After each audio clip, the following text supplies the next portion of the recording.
புனுகு பூனை வடிவம் எடுத்து பூஜை செய்த பழமை வாய்ந்த புனகேஸ்வரர் கோயில் 7ஆம் ஆண்டு சப்பத் சராபிஷேகமும் 18ஆம் ஆண்டு 63 வீதியுலாவில் பஞ்சமூர்த்திகளுக்கு நடைபெற்ற சோடச தீபாரதனையிலும் 63க்கு நடைபெற்ற மகா தீபாரதனையில் ஏராளமான பக்தர்கள் பங்கேற்று வழிபாடு நடத்தினர். மயிலாடுதுறை மாவட்டம் மயிலாடுதுறையில் பழமை வாய்ந்த ஸ்ரீ சாந்தநாயகி சமேத புனகேஸ்வரர் ஆலயம் அமைந்துள்ளது.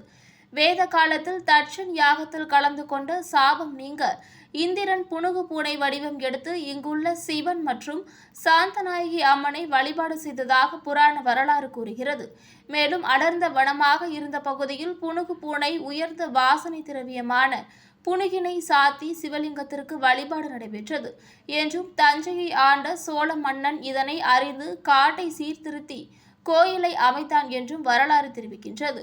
இத்தகைய பழமை வாய்ந்த இக்கோயிலின் 7ஆம் ஆண்டு சம்பத் சராபிஷேகமும் 18ஆம் ஆண்டு 63 வீதியுலா விமரிசையாக நடைபெற்றது.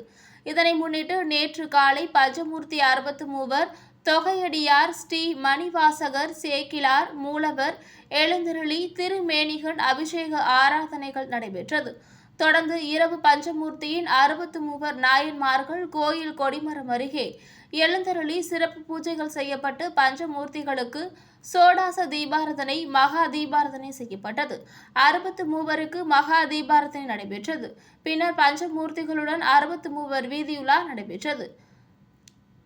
சிவகைலாய வாத்தியங்கள் மேலதாள வாத்தியங்கள் முழங்க பிரம்மாண்ட தீவெட்டி ஏந்தி நடைபெற்ற நிகழ்ச்சியில் வீடுகள் தோறும் பக்தர்கள் தீபாரதனை எடுத்து வழிபாடு நடத்தினர்.